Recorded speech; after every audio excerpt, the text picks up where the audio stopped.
Guys, അപ്പോൾ നമ്മൾ ഇന്ന് വന്നിരിക്കുന്ന ഒരു സിമ്പിൾ ടേസ്റ്റി ഓറിയോ കേക്കിൻ്റെ റെസിപ്പി ആയിട്ടാണ്. കുട്ടികൾക്ക് പോലും വളരെ എളുപ്പത്തിൽ തന്നെ റെഡിയാക്കി എടുക്കാൻ പറ്റി. ആദ്യം തന്നെ നമുക്കിവിടെ 2 പാക്കറ്റ് ബിസ്ക്കറ്റാണ് ആയിട്ട് എടുക്കുന്നത്. ഓറിയോ ബിസ്ക്കറ്റ്, നിങ്ങൾക്ക് ഇഷ്ടമുള്ള ചോക്ലേറ്റ് ഫ്ലേവർ വരുന്ന ബിസ്ക്കറ്റ് ഏത് വേണമെങ്കിലും എടുക്കാവേ.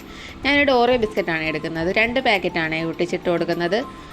അത് നമുക്കൊരു മിക്സിയുടെ ജാറിലൊക്കെ ഒന്ന് കട്ട് ചെയ്ത് പീസാക്കി ഒന്ന് ഇട്ട് കൊടുക്കാവേ. പല രീതിയിലായിട്ട് പൊടിച്ചെടുക്കാം. എൻ്റെ വലിയ മിക്സിയുടെ ജാറായതുകൊണ്ടാണ് ഞാൻ ഒറ്റ ട്രിപ്പിൽ തന്നെ പൊടിച്ചെടുത്തുകൊണ്ട് വന്നിട്ടുണ്ട്. ഇനി നമുക്കിതൊരു പാത്രത്തിലേക്ക് മാറ്റിയിട്ട് കൊടുക്കാവേ. അത്യാവശ്യം നല്ല ഫൈനായിട്ട് തന്നെ പൊടിച്ചെടുക്കാൻ നോക്കണേ.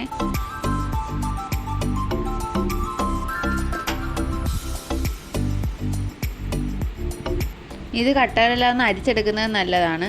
ഇതിലേക്ക് ഞാൻ 1 ടീസ്പൂൺ ബേക്കിംഗ് പൗഡർ കൂടെ ചേർത്ത് കൊടുത്ത് ഒന്ന് നല്ലോണക്ക് തന്നെ മിക്സ് ആക്കി എടുക്കുന്നുണ്ട്. അതൊന്ന് നല്ലോണക്ക് മിക്സായി വരണേ. ഇനി അതിലേക്ക് കുറേശ്ശെ പാൽ ചേർത്ത് നമുക്കൊരു റിബൺ കൺസിസ്റ്റൻസി ആവുന്ന രീതി വരെ നമുക്കൊന്ന് മിക്സ് ചെയ്തെടുക്കാവേ.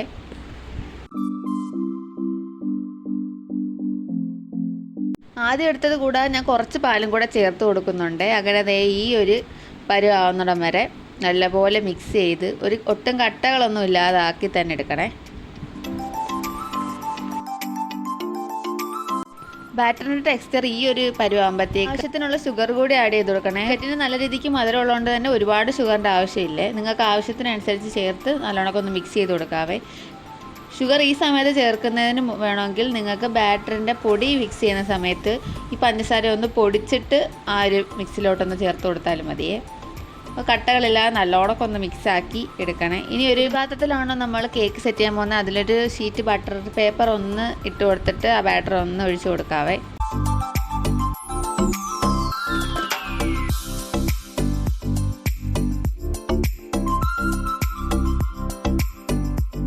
എയർ ബബിൾസ് ഉണ്ടാവാൻ സാധ്യതയുണ്ട്, അതുകൊണ്ട് ഒന്ന് ഡാബ് ചെയ്ത് കൊടുക്കണേ. നല്ല രീതിക്ക് ഒന്ന് ഡാബ് ചെയ്ത് കൊടുത്തിട്ട് ഇഷ്ടമുള്ള പാത്രത്തിൽ, ഒന്നെങ്കിൽ കുക്കറിലോ ഏതെങ്കിലും സ്റ്റീം ചെയ്യാൻ പറ്റിയ ഏത് പാത്രത്തിലാണെങ്കിലും ഒരു 30 മിനിറ്റ് നേരം ഒന്ന് ആവിയേറ്റി എടുക്കണേ. ആവിയേറ്റി എടുത്ത് കഴിയുമ്പോഴത്തേക്ക് ഇതേ നമ്മുടെ കേക്ക് നല്ലോണമൊക്കെ സെറ്റാക്കി എടുത്തിട്ടുണ്ട്. ഇനി അരി ഒന്ന് നമുക്ക് കട്ട് ചെയ്തൊന്ന് കൊടുക്കാവേ. ഇനി ഒരു പാത്രം എടുത്ത് അതിലേക്ക് നമുക്ക് തട്ടി കൊടുക്കാവേ. നല്ല സ്പോഞ്ച് പോലെ ഇരിക്കുന്നതുകൊണ്ട് തന്നെ സൂക്ഷിച്ച് തന്നെ ചെയ്യണം, കാരണം അതൊന്ന് പൊട്ടിപ്പോകാനുള്ള ചാൻസ് ഉണ്ട്. നല്ലോണമൊക്കെ തന്നെ കിട്ടിയിട്ടുണ്ട്. ഇനി ആ ബട്ടർ പേപ്പർ ഒന്ന് നമുക്കെടുത്ത് മാറ്റാവേ. ഇനി ഞാനതൊന്ന് തിരിച്ചിട്ട് കൊടുക്കുന്നുണ്ട്.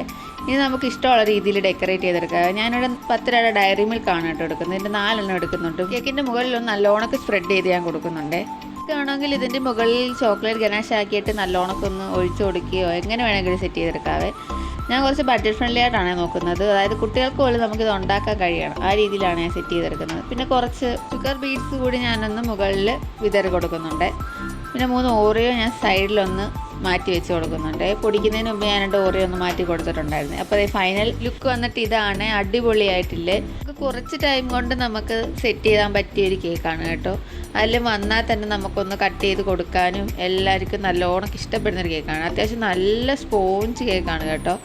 നമ്മൾ ഓരോ ബിസ്ക്കറ്റ് ഉണ്ടോ ഉണ്ടാക്കിയതാണെന്ന് പോലും പറയരുത്. നല്ല കേക്കിൻ്റെ ടെക്സ്ചർ തന്നെയാണ് വന്നിരിക്കുന്നത്. അപ്പോൾ എല്ലാവരും ട്രൈ ചെയ്ത് നോക്കിയിട്ട് ഫീഡ്ബാക്ക് അറിയിക്കാൻ മറക്കണ്ട. ഈ ചാനൽ ആദ്യമായിട്ടാണ് കാണുന്നതെങ്കിൽ ഒന്ന് സബ്സ്ക്രൈബ് ചെയ്ത് സപ്പോർട്ടോടെ ചെയ്തേക്കുക. അപ്പോൾ അടുത്ത വീഡിയോയിൽ കാണാം. ബൈ.